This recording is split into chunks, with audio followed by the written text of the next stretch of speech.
મજામાં બધા? ભારત માતાની જય બોલાવી અને પછી આપણો કાર્યક્રમ આગળ વધારીએ.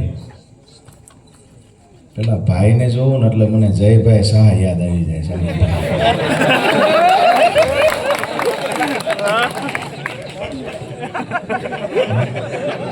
શકલ છે, બીક લાગે છે તમારી? સમજ્યા? બીક લાગે છે. મુઠ્ઠી બંધ કરી, બે હાથ ઊંચા કરી અને ભારત માતાની જય ઘોષ બોલાવીએ. બોલો ભારત માતા કી જય! જવાન જય જવાન, વંદે વંદે. આપ સૌનો ખૂબ ખૂબ આભાર. સાથે જ મંચસ પર બિરાજમાન તમારા ગામના લાડક્યા ભાણેજ અને મારા પરમ મિત્ર પંકજભાઈ રાણસરિયા, સાથે જ અહીંયાની જે અમારી ટીમ છે તો એમાં અમારા જિલ્લા પ્રમુખ મહાદેવ બાપા, ચંદ્રકાંતભાઈ વિરમગામા, પંકજભાઈ, દલસુખભાઈ, જલ્પેશભાઈ, મનોજભાઈ ચાવડા, મોરબીમાં કિસાન સંગઠન માટે કામ કરતા કાનભાની વાત હોય કે પછી આજે ખાસ કરી અને લગભગ તમામ મીડિયાની નજર પણ આજે જેતપર ગામના આંગણે હશે, પરિવર્તનનો પાયો નાખવા માટે થઈ મોરબી માળિયા વિધાનસભાનું આવનાર ભવિષ્ય નક્કી કરવા માટે થઈ અને જે મોટી સંખ્યામાં તમે સૌ ઉપસ્થિત છો, આપ સૌનું હું રાજુ કરપડા હૃદયથી સ્વાગત કરું છું. પરિવર્તન નક્કી છે, ભલે કોઈ અંજવાળે છે, કોઈ અંધારામાં છે, કોઈ ખૂણે ખચકે છે, કોઈ લીમડા આડા છે, પણ પરિવર્તન નક્કી છે. બીજું, ટ્રાફિકનો કોઈ પ્રશ્ન એટલે અહીંયા થવાનું નથી કે આગળનું નાકું છે ને અહીંયા ટ્રાફિકની જવાબદારી લઈને 2-3 ભાજપના લંગુરિયા ઊભા છે. ત્યાંથી જે આવતા હોય એને રોકવાનું કામ એ 2-3 નેતાઓ કરે છે. એટલે બીજો કોઈ પ્રશ્ન તો છે નહીં. શાંતિથી સભા નિહાળીએ, આપણે બધા સાંભળીએ, લાઈવના માધ્યમથી જે નથી સાંભળવું એ પરાણે આજ સાંભળતા છે. પણ એક વાત ચોક્કસથી કહી છે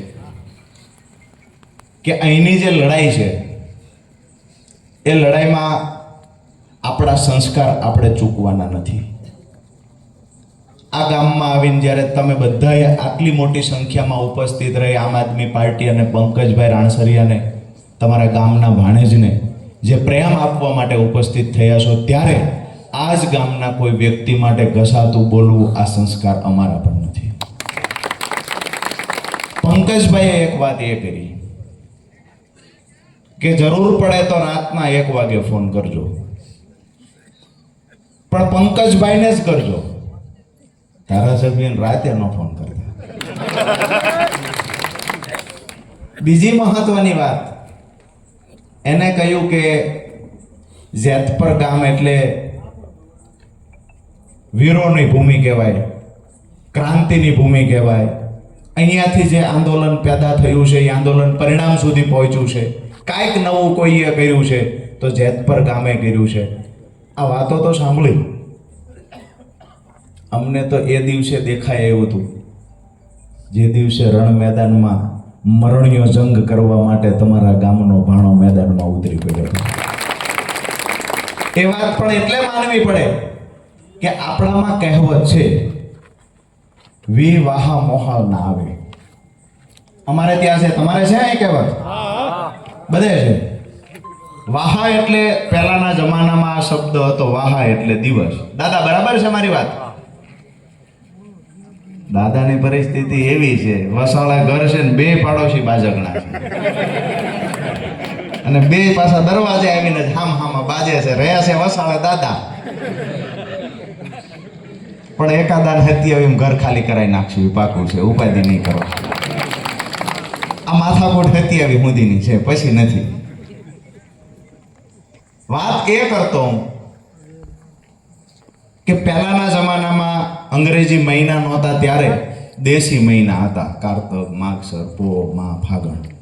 આ રીતે 12 મહિના એને દિવસને વાહા તરીકે ઓળખતા હતા. આપણું નાનું બાળક હોય એટલે એને કે કેટલા વાહાનું થયું, આવું હજી શબ્દ પ્રયોગ કરે છે મોટી ઉંમરના માવડિયું. તો એ જ વખતે એક કહેવત પડેલી કે વી વાહા મોહાલ ના આવે કોઈ દીકરાને. એટલે મોહાલમાં જે ગામ માથાભારે ગામ હોય, જે ગામ ખરેખર નવા વિચારો સાથે જોડાતું હોય, જે ગામ ખરેખર કોઈની ગુલામી પસંદ ન કરતું હોય, તો એ ગામનો ભાણો વિવાહ લઈને જે આવ્યો હોય એ ભાણો એનાથી 2 કદમ આગળ જ હોય, ક્યારેય પાછો ન હોય. વાત એ કરવા માટે આવ્યા છે. અહીંના સ્થાનિક પ્રશ્નો ઘણા બધા છે. ભાઈએ ખૂબ મોટો પરિચય આપ્યો પ્રદેશના નેતા, ખેડૂત આગેવાન, ખેડૂતના મસીહાન. કોકને એમ લાગે કે હમણાં 2-3 મોટી મોટી ગાડીઓ આવશે ને પછી સાહેબ ઉતરશે ને જબ્બો હશે ને લેંઘો હશે ને 2-3 જણા મોર હશે, 300 વાળા સેન્ડલ પહેરીને જ ઉતરે, બીજું કાંઈ જ મોર કે આગળ કઈ પાછળ નથી. લડાઈ જ્યારે લડવા નીકળીએ ને તો આજે અમારી તાકાત જે છે એ તાકાત શું છે? અમારી પાસે ભ્રષ્ટાચારના પૈસા નથી આવ્યા, અમે 2 ખાણું નથી ખોદી, અમે રેતીનો ધંધો નથી કર્યો, અમે ક્યાંય ભૂમાફિયા સાથે જોડાયેલા નથી, અમારી પાસે 2 નંબરના પૈસા નથી. એનું સર્ટિફિકેટ છે. ભાજપ સામે અવાજ ઉઠાવો છો તો મતલબ સાફ છે આજ દી સુધી તમે કોઈ એવા કુકર્મ કર્યા નથી ને તમારી પાસે 2 નંબરની સંપત્તિ નથી. જો 2 નંબરની સંપત્તિ તમારી પાસે નથી તો જ તમે ભાજપની સામે અવાજ ઉઠાવી શકો. અહીંયા જે ભાજપની સામે લડે છે, જેટલા પણ નેતાઓ ભાજપની સામે લડે છે, એ નેતાઓ પાસે 2 નંબરની કોઈ સંપત્તિ નથી. અને જો હોય તો તમારા ધારાસભ્યને જીએસટી વાળા સાથે, ઇન્કમ ટેક્સ વાળા સાથે ખૂબ ઘાટા સંબંધ છે. કેટલાય ફેક્ટરી વાળા એવા છે કે બાપડાને આમ આદમી પાર્ટી પંકજભાઈ હારે ઊભું રહેવું છે, પણ ક્યાંક ને ક્યાંક બીક લાગે છે ખાલું રેડ પાડશે તો. અને રેડ પાડે એ ગામડામાં કહેવત છે કે ભાઈ પોત પડે તો સપટી ધૂળ લઈને જાય, કાંઈ કાળા ધંધા ન કરતા હોય તો રેડ પાડે પછી 50 લાખ લઈને જાય. પંકજભાઈની હારે ફોટો પડાવવા ભેગા ઉભા રહેવામાં રેડ પડે. પાછળ અંધારામાં ઉભા બધા ભાઈઓ નજવાળામાં આવવું જ, પણ ઓલા હવાર ફોટો ઝૂમ કરીને જોવાના કોણ કોણ હતું.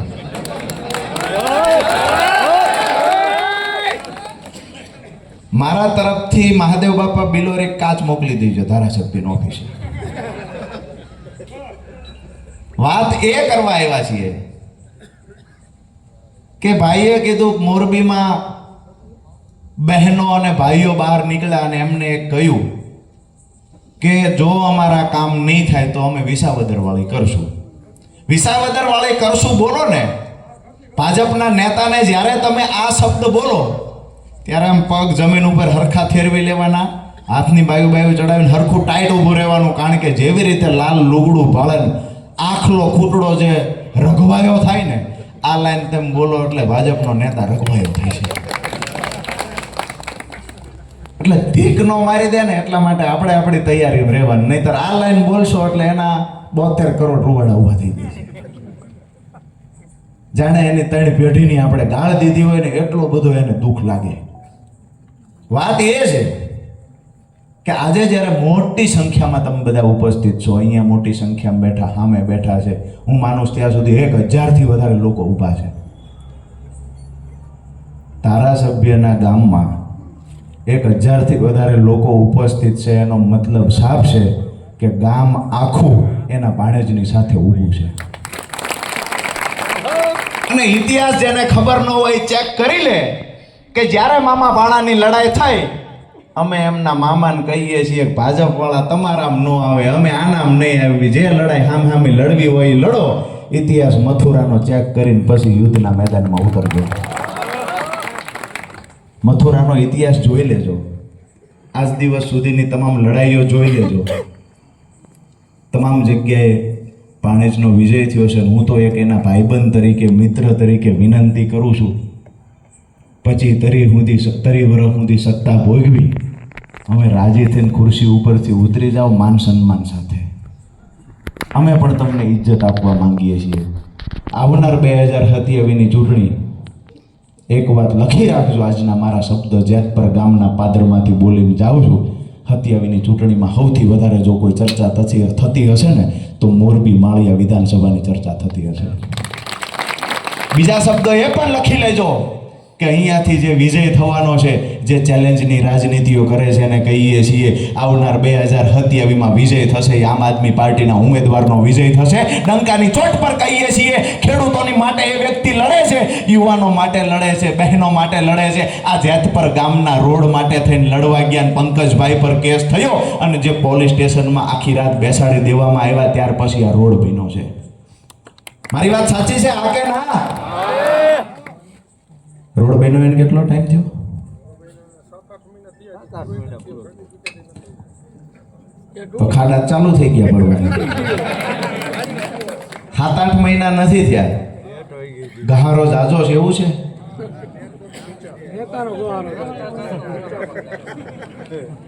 ઘસારો જાજો હોય છે. વાત એ છે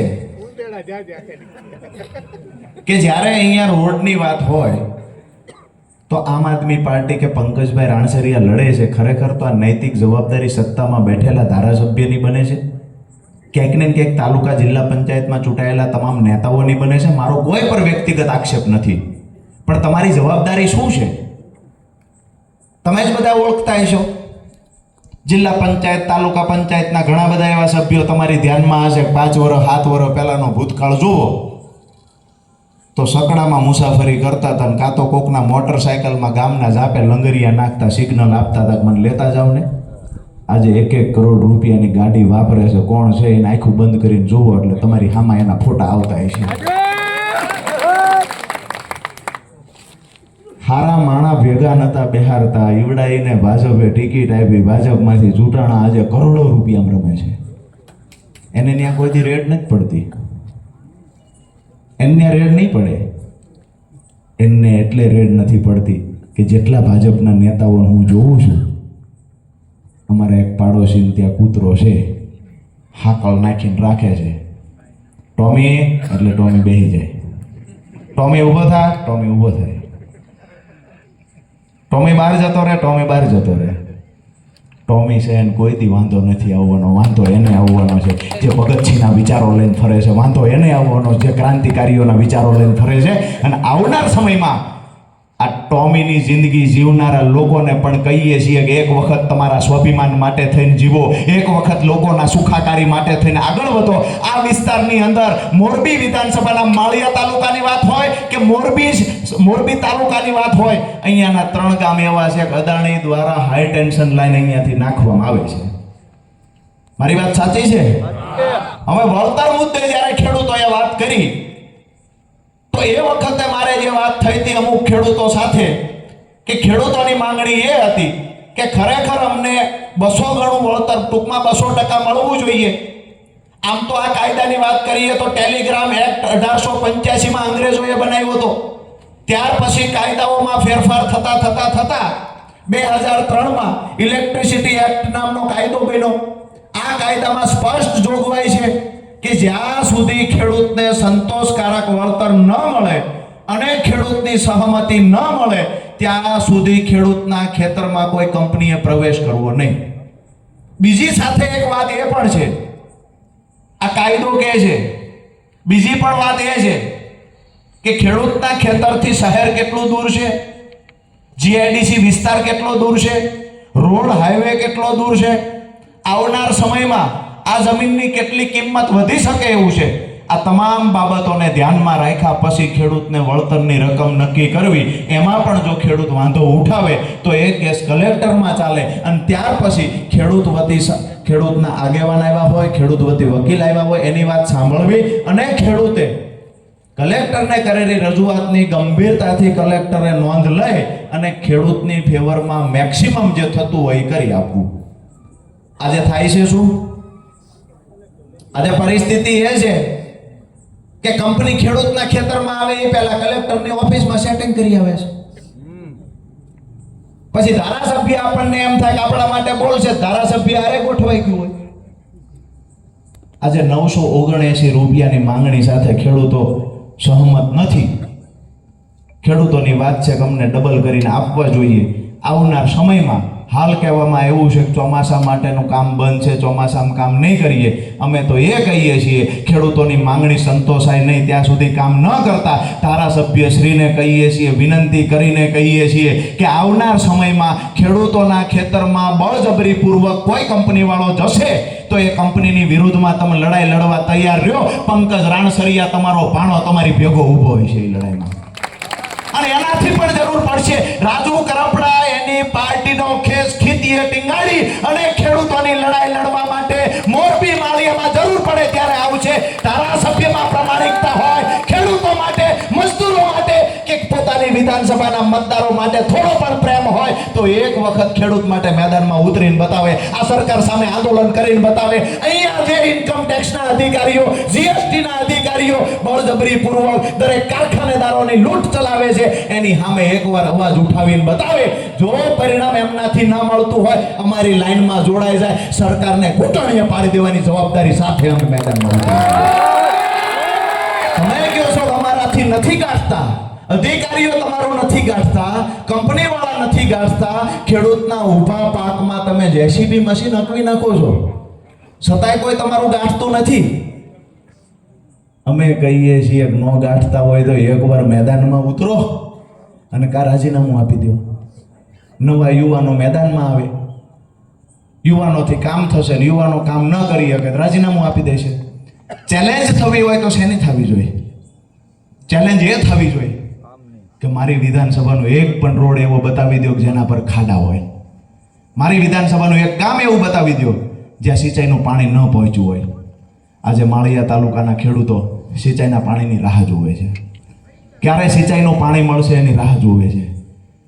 અમે તમે 25-30 વર્ષથી ગુજરાતમાં ભાજપની સરકાર છે, અહીંયા પણ ભાજપના ધારાસભ્યો હોય, તેમ છતાંય જો ખેડૂતને સિંચાઈનું પાણી ન મળતું હોય મતલબ સાફ છે કે ખેડૂતની પીડા ધારાસભ્ય સમજ્યા નથી.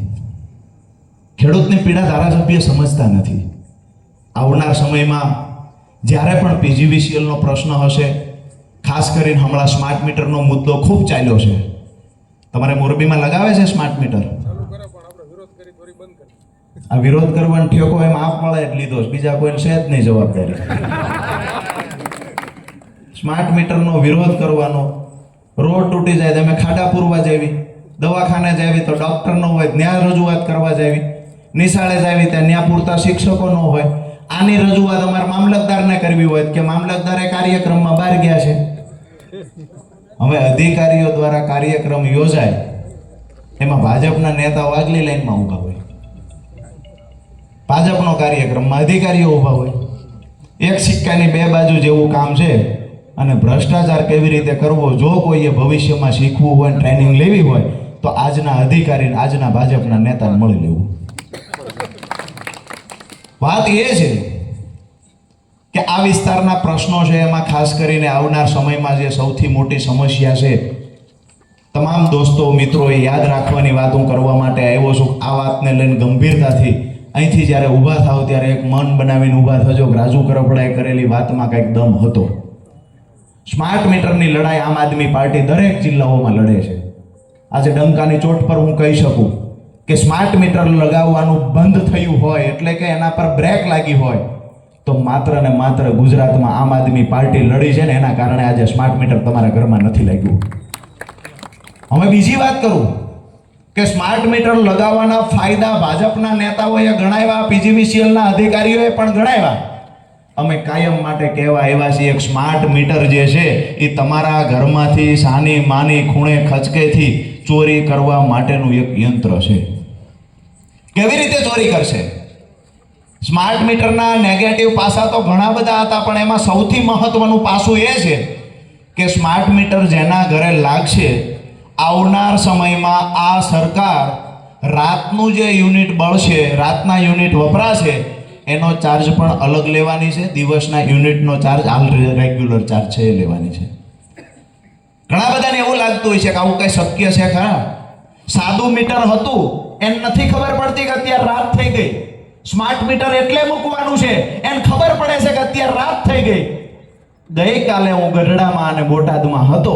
પંકજભાઈ એવા ઘણા બધા નાના નાના કારખાનેદારો છે કે જેને ત્યાં સ્માર્ટ મીટર 6 મહિના પહેલા લાગ્યું છે અત્યારે એમને 3 વર્ષ સુધીનું પર યુનિટે 45 પૈસા વધારાનું બિલ, રાત્રિના જેટલા યુનિટ વપરાણા એનું 3 વર્ષનું એવરેજ બિલ આપવામાં આવ્યું છે. આ વાત તો અમે 1 વર્ષ પહેલા કહેતા હતા. આજે પણ કહીએ છીએ, સ્માર્ટ મીટર લગાવવા માટે કોઈ આવે તો આમ આદમી પાર્ટીની ટીમ તમારી માટે લડશે. શહેરોમાં અત્યારે લગાડવાના ક્યાંક ને ક્યાંક અખતરા કરે છે, ચાલુ કરે છે. આમ આદમી પાર્ટીની ટીમ ત્યાં તો લડશે. મેં પહેલાં પણ કહ્યું હતું, આજ પણ કહું છું કે અમારા કોઈ ખેડૂતના ખેતરમાં સ્માર્ટ મીટર લગાવવા કોઈ અધિકારી જશે, પોલીસને સાથે લઈને પણ જશે, ગમે એવડી પરમિશન મંજૂરી લઈને પણ આવ્યા હશે, ઓન કેમેરા કહું છું, જે ખેડૂતના ખેતરમાં પહેલી વાર સ્માર્ટ મીટર લગાવવા માટે કોઈ અધિકારી પ્રવેશ કરશે એની સામે કાયદાકીય લડાઈ લડવાની થાય તોય ભલે, અને ગાંધી ચિંધ્યા માર્ગે લડવાની થાય તોય ભલે, અને આખરી લડાઈ ભગતસિંહના માર્ગે લડવાની થાય તોય ભલે. કોઈ ખેડૂતમાં રાજુ કરપડા જીવે છે ત્યાં સુધી કોઈ ખેડૂતના ખેતરમાં PGVCL નો અધિકારી સ્માર્ટ મીટર લગાવવા ન જાય, આ વિનંતી કરું છું. એક પણ ખેડૂતના ખેતરમાં જો સ્માર્ટ મીટર લગાડવાના પ્રયત્ન કર્યા તો જે દિવસે દુનિયામાં રાજુ કરપડા જીવતો નહીં હોય તે દિવસે આ પ્રયત્ન થશે, બાકી ત્યાં ખાંપી થઈ જવાની તૈયારી સાથે આવ્યા છીએ. એવી વાતો કરવાની નથી કે માત્ર બસ સ્ટેજ ઉપરથી શું બોલી લીધું, ગ્રાઉન્ડ ઉપર શું કરી લીધું. આજ સુધી જે અધિકારીઓને અમે ભટકાણા છીએ એ અધિકારી 12 મહિના એના હાર અંગીરે નથી ગયા. શરમ અનુભવે છે. વાત એ છે, કોઈને ઉતારી પાડવા માટે આપણે નથી જતા, પણ આપણા 5 ખેડૂતને બાપડાને અભણને મોકલ્યા હોય, એ ખેડૂતને મોકલીએ એટલે એક અધિકારી જેવો બિહેવિયર કરવાનો. ખરેખર બિહેવિયર તો નોકર જેવો થવો જોઈએ. અમે તમને ક્યારેય એવું નથી કીધું ન કરશો. આપણે ગામડામાં તો આપણે પહેલા કામ આપણે ત્યાં કરતા એને હાથી કહેતા હતા. અધિકારીઓ તો આમ ગણો તો આપણા હાથી છે, ખેડૂતની ભાષામાં કહીએ તો. એને હાથી કયો નથી ગમતું, નોકર કયો નથી ગમતું. નથી એટલે ગમતું કે અંગૂઠા સાહેબ અભણ જેવા નેતાઓ એને સાહેબ સાહેબ કરવા લાગ્યા છે ત્યારથી અધિકારીઓને એવું થયું છે કે પ્રજાના રાજા અમે છીએ. ખરેખર આપણા હાથી છે. આવું જો કોઈ ભાન કરાવવાનું હોય તો આમ આદમી પાર્ટીના નેતા કરાવવાના છે, એટલે અધિકારીઓને આપવાના નથી ગમતા. પણ વાત એ છે, ગમશે નહીં ગમે પછીની વાત છે. 2020માં ગોપાલભાઈ ઇટાલિયા આમ આદમી પાર્ટીમાં જોડાયા, ત્યારબાદ ઈસુદાનભાઈ ગઢવી જોડાયા, ત્યારબાદ અનેક નેતાઓ આમ આદમી પાર્ટીમાં, અનેક કાર્યકર્તાઓ જોડાયા. આજની પરિસ્થિતિ એ છે કે ગુજરાતની અંદર ગુજરાતની જનતાએ મન બનાવી લીધું છે, સંકલ્પ કરી લીધો છે કે આમ આદમી પાર્ટી એક એવી પાર્ટી છે જે ભ્રષ્ટ ભાજપના ગુજરાતમાંથી મૂળિયા ઉખેડી નાખવામાં સફળ થશે. જે લોકો કહેતા હતા ભાજપની સામે ચૂંટણી ન જીતી શકાય, વિસાવદરની વાત કરીશ તો એવું કહે છે કે 1 સીટ જીત્યા એમાં ઉપાડો લીધો, એકેય રીતે નથી પૂગવા દેતા. પણ એમને એકેય રીતે નહીં પૂગવા દઈએ એ પ્રતિજ્ઞા અમે લીધી છે. આવનાર સમયમાં ખૂબ મોરાની ખૂબ વાતો થઈ છે, બરાબર છે. મોરો તો હતી એવીમાં મોરબી માળિયા વિધાનસભામાં થવાનો છે, લખી રાખજો. વાત એ છે કે આપણે બધાએ જેવી રીતે બલૂનમાં બેહવી અને ક્યાંક પટ્ટો બાંધી દો, આપણે બધાએ સીટ બેલ્ટ બાંધીને જોયા કરવાનું છે મામા ભાણાની લડાઈ. જ્યારે તમને એવું લાગે ભાઈનો ઉપર સેટિંગ છે કમલમમાં, કે ટિકિટ જ નહીં આપે, જ્યારે તમને એવું લાગે છે, હું તમને એ પણ નથી કહેતો કે તમે આ વ્યક્તિની સાથે રહેજો, આ વ્યક્તિની સાથે રહેજો, પણ તમને એવું લાગે છે કે આ વિધાનસભાને કોઈ દબંગ નેતાએ ગુલામ બનાવવાના પ્રયત્ન કર્યા છે, ક્યાંક અહીંયા તમે સભામાં આવો છો, રેલીમાં આવો છો, તમને રોકવાના પ્રયત્ન થાય છે, તમારા બાળકોને, તમારા યુવાનોને ક્યાંક ને ક્યાંક દબાવવા, ધમકાવવાના પ્રયત્ન થાય છે, તો આવા દબંગ નેતાની આંખમાં આંખ નાખી અને ડંકાની ચોટ પર પગ પછાડીને વાત કરી શકે, આ વિસ્તારને ગુલામીમાંથી બહાર કાઢી શકે તો માત્ર એક એવો નેતા છે, પંકજ રાણસરિયા. આવનાર સમયમાં તમને વિનંતી કરવા આવ્યો છું, ખંભે ખંભો આપી અને પંકજ રાણસરિયાને ક્યારે એકલો ના પડવા દેતા. આજે આખું ભાજપ, આજે અહીંના ધારાસભ્યની સાથે સાંસદ સભ્ય પોતે અને આખું ભાજપ કમ્પ્લેટ અહીંયા પંકજભાઈ રાણસરિયાની સામે ઊભું છે અને એકલો યોદ્ધો એક બાજુ સામે ઊભો છે તમારી પર ભરોસો રાખીને કે આવનાર સમયમાં તમે લોકો એને એકલો નહીં પડવા દો. અહીંયાની લડાઈ કોઈ નાની લડાઈ નથી દોસ્તો. આ લડાઈ તમારા આત્માને પૂછજો. આ લડાઈ કોઈ નાની લડાઈ નથી. આ લડાઈમાં માથે કફન બાંધીને મેદાનમાં ઉતરી શકે એ જ વ્યક્તિ અહીંયા લડાઈ લડી શકે. અને માથે કફન બાંધીને અહીંયા પંકજભાઈ રાણસરિયા ઉતર્યા છે ત્યારે એકલો ના પડે. આ જવાબદારી અહીંયા ખૂણે ખૂણે બેઠેલા, દૂર દૂર બેઠેલા તમામ માતાઓ ભાઈ બહેનોની છે. આ વ્યક્તિ એકલો ના પડવો જોઈએ. યુવાન ક્યારે, મરણીયો યુવાન ક્યારે મળે છે? એક યુવાનને વર્ષો થઈ જાય છે ત્યારે મેદાનમાં એક નવો યુવાન આવે છે. અને એ યુવાનને આપણો સાથ સહકાર નહીં મળે ને તો આવનાર સમયમાં ક્યારેક એવું બને કે યુવાનનું બલિદાન એળે જાય, યુવાને પોતાની યુવાની કસી નાખી હોય અને પરિણામ ન મળે તો મને ને તમને એ દુઃખ થશે. ફરીવાર એવો યુવાન મેદાનમાં આવતા ખૂબ વાર લાગશે. વિનંતી એ કરું છું કે આજની આવડી મોટી લડાઈમાં તસમસતા પ્રવાહમાં એક તમારા ગામનો ભાણો કૂદી પડ્યો છે.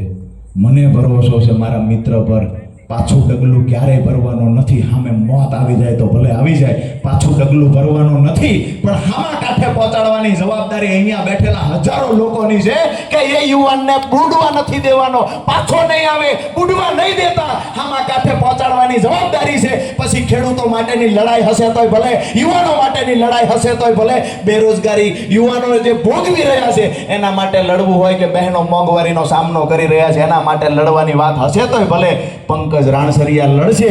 અને આવનાર સમયમાં અમે જોઈએ છીએ આમ આદમી પાર્ટીનો ધારાસભ્ય બન્યા પછી ગદાણી ફદાણી કયા કંપનીવાળાની તાકાત છે ખેડૂતના ખેતરમાં પ્રવેશ કરી શકે? કઈ કંપનીની તાકાત છે પ્રવેશ કરી શકે?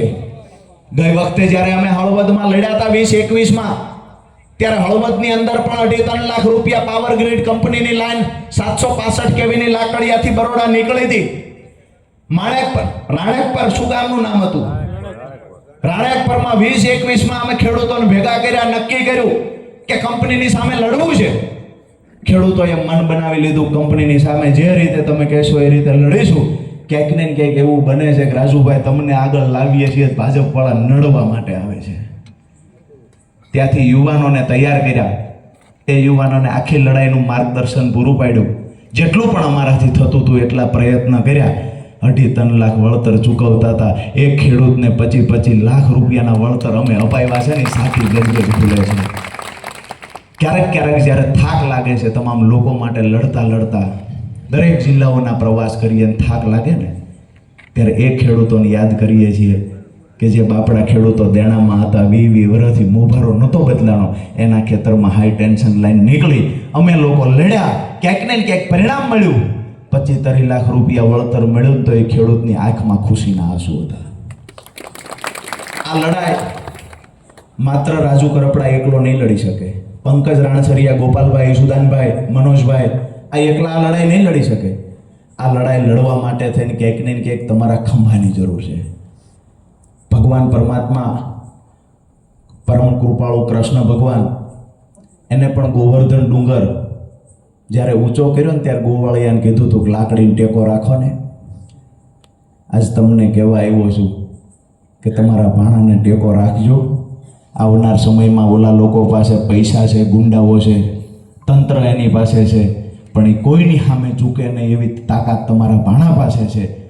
બસ મતદાન સમયે ધ્યાન રાખવાનું છે. જ્યારે જ્યારે આવી સભાઓ કે રેલીઓ થાય ત્યારે કરી બતાવવાનું છે ને કહી દેવાનું છે ભાણા એકલો નથી, આખું જેત પર ગામ તારી પેલું ઊભું છે. મારી વાત પૂરી કરતા પહેલા હું એક કમિટમેન્ટ આપીને જાઉં છું આ ગામમાં. પંકજભાઈનો મિત્ર હોવાના નાતે અને હું પોતે ઈચ્છું છું કે મારી ચૂંટણીનું પરિણામ તો જે આવવું હોય છે એ આવે. પંકજભાઈને હું વિધાનસભામાં જોવા માંગુ છું. વાત એ છે કે તમારી જવાબદારી પંકજભાઈને સાથ સહકાર આપવાની છે. મેં પહેલા વાતની શરૂઆત પહેલા કહ્યું કોઈનું ઘસાતું એટલે લાંબુ નથી બોલવું, અમારા એ સંસ્કાર નથી. બાકી કોઈ ફાટેલા દબંગ નેતા પોતાની જાતને સમજતા હોય, ઢીલું પોચું ભાળે અહીંયા ગાળમ ગાળી કરતા હોય, રાત્રે બેફામ ફોન કરીને ગાળો બોલે છે, મને 2-3 રેકોર્ડિંગ પણ મળ્યા. એ નેતાને કહીએ છીએ મામા ભાણાની લડાઈમાં અમે ન કૂદી પડીએ એ ધ્યાન રાખજો. બાકી જે દિવસે અમે કૂદી પડ્યા ને ગરીબો ખેડૂતોને દબાવવાના પ્રયત્ન કર્યા એ દિવસે કોઈ કાળે સહન નહીં કરી લઈએ. તમામ લોકોને દબાવવાના ક્યાંય પ્રયત્ન ન થવા જોઈએ. લડાઈ વિચારોની છે અને વિચારોની લડાઈ પ્રેમથી એકબીજા લડે જઈએ. તમે પણ સહકાર આપો, એ પણ સહકાર આપે, પ્રેમથી લડાઈ લડીએ. પણ જો શરૂઆત તમે કાંઈ અટકચાળાની કરશો, આળવિતરાયની કરશો, તો લાઈવના માધ્યમથી એક એના સમર્થકો સાંભળતા હોય એને કહીએ છીએ કે તમને સારું લાગે એ રીતે હથિયાવી લડવા બી આવજો. જ્યારે આખા ગુજરાતની સામે, આખા ભાજપની સામે, મોરબીમાં કઈ એવો નેતા છે જે ભાજપની સામે અવાજ ઉઠાવી શકે? મિત્રો છે કોઈ? મોરબીમાં એક એવો નેતા છે જે ભાજપની સામે અવાજ ઉઠાવી શકે? પંકજભાઈ. ભાજપમાં છે કોઈ? ભાજપમાં એક પણ નેતા નથી કે જે ભાજપની સામે અવાજ ઉઠાવી શકે, કારણ કે અહીંયા બીક લાગે.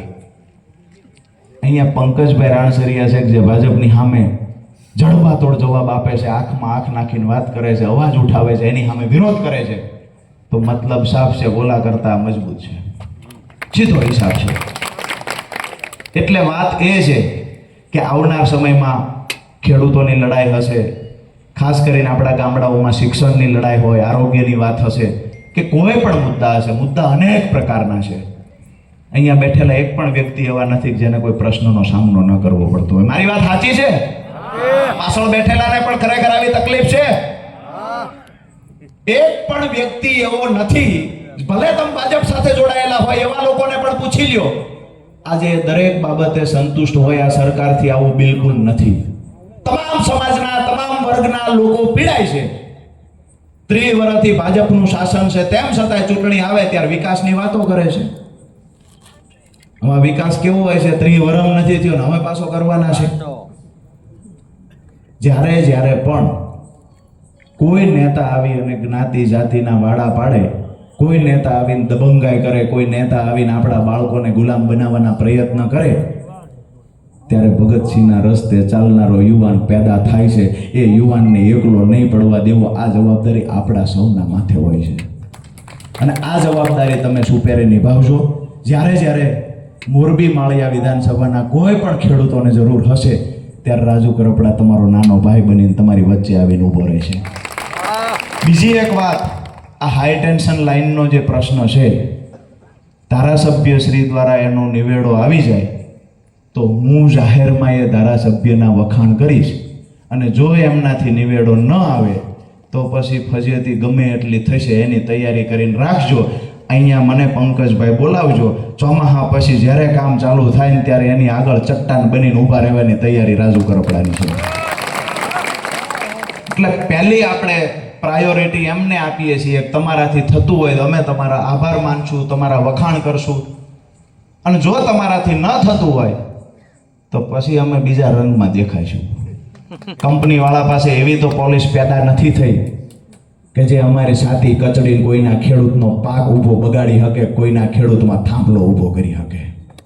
જ્યાં સુધી મેદાનમાં નથી આવ્યા ત્યાં સુધી બરાબર છે કે કંપની ખેતરોમાં જેસીબી હાકે, હિટાચી હાકે, પોલીસને લાવીને ખેડૂતોને પકડી જાય, આ બધું ચલાવી લીધું. આવનાર સમયમાં ચોમાસા પછીનું જે કામ ચાલુ થશે, મેં આખું ભાઈ જયરાજભાઈ પાસે અભ્યાસ પણ કરી લીધો છે. વધારાની વિગતો જે છે એ વિગતો પણ મંગાવી લઉં છું. લાકડિયાથી હળવદ જે લાઈન પસાર થઈ રહી છે એ મુદ્દે ચોમાસા પછી હું નવરાઈ રાખું છું. કંપનીને જેવડી નવરાઈ લેવી હોય ને જેવડી એમની પોલીસ ફોર્સ લઈને આવવું હોય એવડી આવે. આગલી લાઈનમાં રાજુ કરપડા ઊભો હોય છે. આ વાત સાથે મારી વાત પૂરી કરું છું. અને જ્યારે પણ મહત્વના મુદ્દાની વાત હશે તો વિચારોની લડાઈ કોઈ ધૂણે છે, કોણ છે?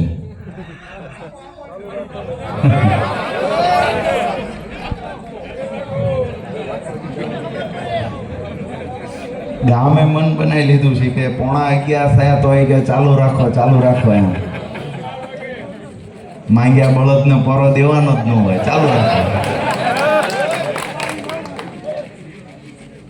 અમારે મારી ભેગા એક અમૃતલાલ હોય છે, એક કાયમ માટે કાંઈક ને કાંઈક શેર શાયરીઓ કહેતા હોય છે. ખૂબ વાંચન કરેલો માણસ છે. હમણાં અમે બેઠા હતા તો એક હંપની વાત થઈ, તો એને એક સરસ મજાની રચના કહી જે મને ખૂબ ગમી. એટલે મેં ત્યારે ને ત્યારે યાદ રાખ્યું. મેં કીધું સાલું આ મજાની વાત છે એમ, જે આપણને લાગુ પડે છે. અહીંયા આપણે ખૂબ મોટી સંખ્યામાં ભેગા થયા છીએ, એક હંપ કરીને ભેગા થયા છીએ. પણ અહીંયાથી આજ જે વાત થઈ છે ઈ વાત હવાર પડ્યા પહેલા ત્યાં પૂરી જવાનું છે. એટલા કોણ કોણ આવ્યું છે, શું હતું, કયા ભાઈએ ઊંચો હાથ કર્યો, કયા ભાઈએ તાલી પાડી, વિગતે ચર્ચા થઈ છે. ડોક જેટલા દાદા ડોક બહુ હલાવે, તમારું હવારે નામ તો છે જ તે. વિગતે ચર્ચાઓ થશે. પણ એને કહ્યું કે હંપ માટીએ કર્યો તો ઈટ થઈ, ઈટનું ટોળું મળ્યું તો ભીત થઈ. હંપ માટીએ કર્યો તો ઈટ થઈ, ઈટનું ટોળું મળ્યું તો ભીત થઈ. એટલે કાન તો કાપી લીધા હતા ભીતના, આ વાત ક્યાંથી લીક થઈ? કેવું સારું છે ઉડતા પંખીને કોઈ ફિકર નથી આજ શું તારીખ થઈ. કેવું સારું છે ઉડતા પંખીને કોઈ ફિકર નથી આજ શું તારીખ થઈ. પંકજભાઈ થોડાક શું ઉઘડી ગયા, ધારાસભ્યને ભાજપ વાળાને તકલીફ થઈ. આ વાત સાથે હું મારી વાત પૂરી કરું છું. ખેડૂતોને એક છેલ્લી વાત વિનંતી સાથે કહીશ કે આજના ભાજપના શાસનમાં આખલાઓ ખૂટડાઓનો અમારા વિસ્તારમાં ખૂબ ત્રાસ છે. એટલે ક્યાંય આપણું ખેતર રેડું ન રહે, તૈયારી કરીને ધ્યાન કરીને રાખજો, નહીંતર ઊભો પાક ચરી જાય છે.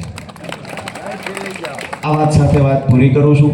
આપ સૌનો હૃદયથી ખૂબ ખૂબ આભાર. ખૂબ મોડી રાત થઈ છે, છતાંય એક પણ માણસ અહીંયાથી ઊભા થયા નથી અને અમારા ઉત્સાહમાં વધારો કર્યો છે. ભાજપના નેતાઓ જ્યારે આવતા હોય ત્યારે કહેવામાં આવે તાળી પાડો, 2 જણા અંદર મૂકવામાં આવે તેમ તાળી પાડજો, નહીંતર નેતાનું ભાષણ છે એ પાણી જતું હોય એવું લાગશે. અહીંયા અમારે રાતના 11 વાગ્યા તો કે ચાલુ રાખો. 12 વાગ્યા સુધી કે નહીં હલે કોઈ. અને પાછા એક પણ માણસ ભાડાની ભીડ નહીં, એક પણ માણસને પરાણે લાવેલા નહીં. ભાજપની સભામાં હમી હાંજમાં સભા ચાલુ કરીને પૂરી કરવી પડે. આજ તિરંગા યાત્રાઓ નીકળી, દરેક જિલ્લામાં 10-15 અધિકારી, 20-25 ભાજપના નેતા અને નિહાળના છોકરાઓને બીજાને લઈ આવેલા ભેગા. ગામનો માણા કોઈ નહીં, એક પણ મતદાર નહીં. અમે તો જેને કોન્ટ્રાક્ટ આપે છે એનું લિસ્ટ રાખે છે કે ભાઈ તને 20 લાખનો કોન્ટ્રાક્ટ દીધો તો તું 5 જણાને લઈને મોકલજે, તું 10 જણાને લઈને મોકલજે. સભામાં આવી રીતે ભીડ થાય છે. અમારી સાથી ગજગજ ફૂલે છે કે અમારી સભામાં હજારો લોકો સ્વયંભૂ ઉમટી પડે છે. આ વાત એ પુરાવો આપે છે કે ગુજરાત આવનાર સમયમાં પરિવર્તનની દિશામાં આગળ વધે છે. અને આવનાર સમય એટલે કે તાલુકા પંચાયત, જિલ્લા પંચાયતની ચૂંટણીમાં આમ આદમી પાર્ટીને મજબૂતાઈથી અહીંયાથી ઊભી કરવાનું કામ તમારું છે. અને 2027માં આમ આદમી પાર્ટીની સરકાર બનાવવાનું કામ પણ તમારા લોકોનું છે. આ લાઈવ જોવે એમાં કેટલાય પાછા પેલું લખતા હોય. મને કેવલ કહેતો મને કે કેટલા એમ લખે કે આવા સપના ન જોવાય. તો કેવા સપના જોવા? અમારી સરકાર બને એ સપના ન જોઈ તો શું ગુલામી કરવાના સપના જોઈ? ક્યાંક નહીં ક્યાંક અત્યાચાર પણ ચરમસીમાએ છે. આજે સપના જોવાની પણ બ્રેક છે ભાજપના રાજમાં. તમને તમારા વિચારો રજૂ નહીં કરી શકો, સપના નહીં જોઈ શકો. કેટલાયને પાછું લખતા ન આવડતું હોય ને એમની માએ જે સંસ્કાર આપ્યા હોય એ ભાષામાં પાછું લખે. એવાય છે કેટલાય. ભાઈ અમે કંઈક નવું કરવા નીકળ્યા છીએ એટલે અમને મહેરબાની કરીને એને એ રસ્તે રવાઈ દો ને તો મજા આવશે. એટલે કેટલાય એમના મા બાપના સંસ્કાર પણ એમાં કોમેન્ટ લખીને કળાવતા હોય, દેખાડતા હોય છે. અને અમારી પોસ્ટમાં તમે મારું હોય, ગોપાલભાઈનું, કેશુભાઈનું, આખું ભાજપનું આઈટી સેલ એમાં જ રચું પચું રહે છે. નેગેટિવ કેમ લખવું, કેજરીવાલજીનું ખરાબ કેમ લખવું, ઓયલું કેમ લખવું, ભ્રષ્ટાચારનું લખવું. આ બચુભાઈ ખાબડે કામ કર્યું, ભ્રષ્ટાચારનું નહીં પુણ્યનું કામ કર્યું. બચુભાઈ ખાબડે પુણ્યનું કામ કર્યું. આ રોડ જેતપરથી મોરબી રોડને 8 મહિને ખાડા પડી ગયા. આરતી ઉતારવી જોઈએ ખાડાની, પુણ્યનું કામ કર્યું. ધારાસભ્યએ પુણ્યનું કામ કર્યું. હાલી નીકળ્યા છે, આપણને શીખવાડવા આવ્યા છે. અમે તમારી કોમેન્ટ ફોમેન્ટ નહીં, તમારું આખું મંત્રીમંડળ વિસાવદરમાં આવ્યું હતું તો આ ધૂળ સાટતું કરી દીધું છે. વિસાવદરની જનતાએ અમને પ્રેમ આપ્યો અને અમારા નેતાએ તાકાત બતાવી છે. આવનાર સમયમાં જેને આવવું હોય એ આવે. 2027 પહેલા જેટલા નેતાને આપવાળાને જેલમાં પૂરવા હોય એટલાને પૂરે. જનતા પોતે નક્કી કરીને ઉતરી પડી છે. આવનારી 2027ની ચૂંટણી ભાજપ આમ આદમી પાર્ટીની નહીં ભાજપ અને ગુજરાતની જનતાની સામે ચૂંટણી હશે, જેમાં ગુજરાતની જનતાનો વિજય થશે. અને અત્યારે જેતપરના પાદરથી કહીને જાઉં છું, 2027 ની ચૂંટણી પહેલા અનેક આપના એવા નેતાઓ હશે જે ભાજપની સામે ઝૂકશે નહીં. નેતાઓને ભાજપ જેલમાં પૂરવાના કામ પણ કરશે. પણ આજે પણ અમારો ચૈતર વસાવા જેલમાં છે, ભાજપની સામે નખશીક નમતું દીધું નથી. આજે પણ સુરેન્દ્રનગરમાં મયુર સાકરિયા જેલમાં છે. આજે પણ 2 દિવસ પહેલા જ અમારા આરોગ્ય મંત્રી, દિલ્હીના પૂર્વ આરોગ્ય મંત્રી સત્યેન્દ્ર જૈનને 2.5 વર્ષ જેલમાં રાખવામાં આવ્યા, તોય નમતું દીધું નથી. આમ આદમી પાર્ટીના અડધા નેતા જેલમાં બહાર એમ જ થાય છે. અમે ઊભા છે, તમે જામીન ઉપર ઊભા છે. તમે જામીન ઉપર જ છો ને. વાત એ છે કે એ વખતે પણ અંગ્રેજોની સામે જેટલા લોકોને દેશ માટે પ્રેમ હતો, દેશ માટે ખપી જવાની તૈયારી હતી ને, એ લોકો એ દિવસ પણ જેલમાં હતા. આજે અમને દેશ માટે પ્રેમ છે, ગુજરાતના ખેડૂતો માટે પ્રેમ છે, ગુજરાત માટે પ્રેમ છે.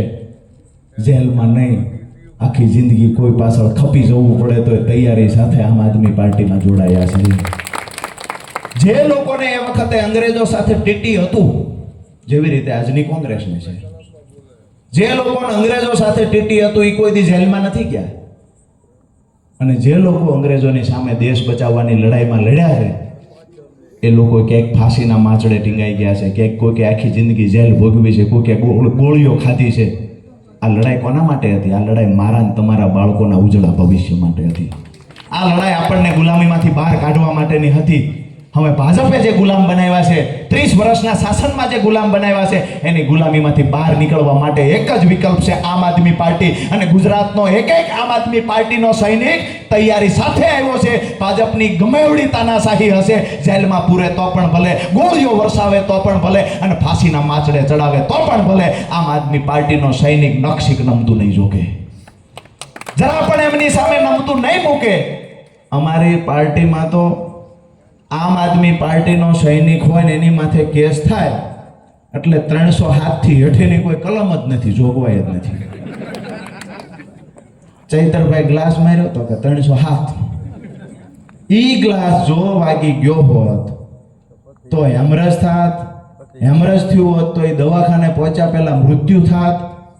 મૃત્યુ આપણે કહીએ કે ભાઈ આમાં મરી જાય એવી ક્યાં જોગવાઈ, એવું ક્યાં લાગ્યું ગ્લાસમાં? એમ તો અર્થઘટન કરવામાં આવ્યું કે ગ્લાસની જે સ્પીડ હતી એ મુજબ ગ્લાસ વાગ્યો હોત અને સમયસર એમ્બ્યુલન્સ તો આવવાની નહોતી, માનો કે આવી ગઈ તો દવાખાને ડાક્ટર નો હોત.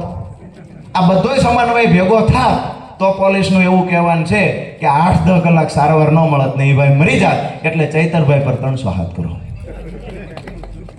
આવી જ રીતે સુરેન્દ્રનગરમાં એક મયુર સાકરિયા છે, અમારા કાર્યકર, એક ભાઈનો કોલર પકડ્યો તો 307 કરી. એ કે કોલરની બદલે ગળું આવી ગયું હોત અને ગળાનો નઢિયો દબાઈ ગયો હોત તો એ માણસ મરી જાય.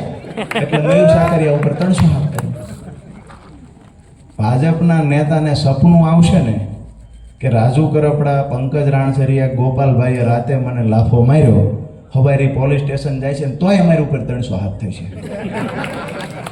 સપનામાં આવેલું આપનો નેતા અમને મારી ગયો ભાજપ વાળાને, તો એ શું માર્યું? લાફો માર્યો. જો એ સપનાની બદલે હાચું કા લાફો માર્યો હોત તો તમારો દાંત પડી જાત, અને દાંત પડી જાય એ મુજબ 307 થાય. હળા કાયદાનું અર્થઘટન કરે છે. જો આટલા મજબૂત અમે છીએ તેમ છતાંય જો આટલા અખતરા કરતા હોય તો આ જગ્યાએ તમે અવાજ ઉઠાવશો, તમારી પર શું થશે? તમારા બાળકો અવાજ ઉઠાવશે, એના પર શું થશે? આ કલ્પના કરી લેજો દોસ્તો. બહુ સમજવા જેવી વાત છે. અને આ યુવાનો મરણિયા થઈને આવ્યા છે. આવનાર સમયમાં યુવાનો ફરીવાર નહીં મળે. જો એ યુવાનો એકવાર એમની બલી ચડી ગઈ તો, એટલે યુવાનોની બલી ન ચડી જાય અને રાષ્ટ્રપ્રેમ માટે ગુજરાતને જો પ્રેમ કરતા હોય, ખેડૂતોનું હિત ઈચ્છતા હોય, ખેડૂતોને દેણામાંથી બહાર કાઢવા માંગતા હોય તો આમ આદમી પાર્ટીને ખંભે ખંભો આપી ધારાસભ્યને વિજય બનાવીએ અને ગુજરાતની અંદર વિસાવદર વળી કરીએ. આવનાર સમયમાં બીજા રાજ્યના લોકો જ્યાં ભાજપનું શાસન છે ત્યાં કહેવા જોઈએ કે ગુજરાત વાળી અમે કરીશું, કામ નહીં કરો તો. આ વાત સાથે વાત પૂરી કરું છું. જુસ્સા સાથે ભારત માતાની જય બોલાવીએ. અને ખરેખર મને પણ એવું લાગવું જોઈએ કે તમારા મગજમાં ઉતર્યું છે ને, અહીંયાથી ઊભા થતાની સાથે સંકલ્પ કરજો કે અહીંથી ઊભા થતાની સાથે 100 200 લોકોને આજથી આપણે નક્કી કરીએ કે આમ આદમી પાર્ટીમાં જોડીશું. બોલો ભારત માતા કી જય! જવાન જય! જવાન વંદે વંદે! આપ સૌનો હૃદયથી ખૂબ ખૂબ ખૂબ ખૂબ આભાર.